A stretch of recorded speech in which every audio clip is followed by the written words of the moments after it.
Good afternoon! Magluluto tayo ng kinamatisang pata ng baboy. Ayan, lagay tayo ng ng mantika. Okay, ngayong mabango na ang ating mga aromatics. Ayan na siya. Lagay na natin ang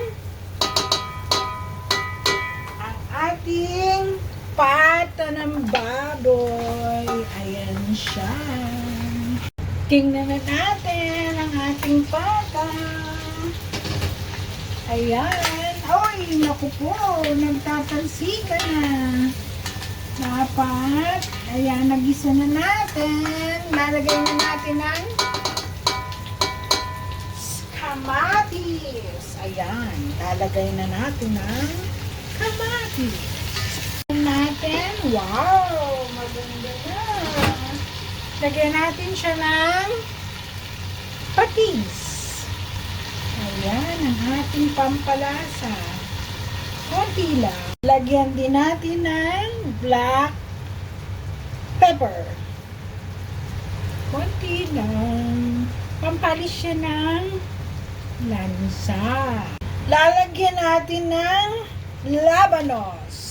Sarap! Masarap yan.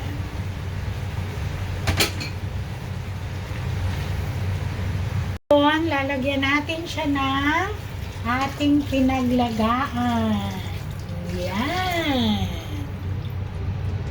Tsaka, tatakpan natin para palambutin. Ang ganda na niya, oh. Ngayon, lalagay na natin ang anong ilalagay natin dyan? Bok choy. Masarap na gulay ang bok choy. Ang sarap niyan. Takpan na natin. At mamaya, babalikan natin yan. Ayan na. Tingnan natin. Ayan siya. Ang sarap-sarap ng bok choy sa ating kinamatisan. Ayan. Ang sarap. Ang sarap-sarap. At lalagyan natin ng sili. Isang sili lang. Tama na yan. Ang sarap naman. Tapos na. Luto na. Kainan na. Bye-bye.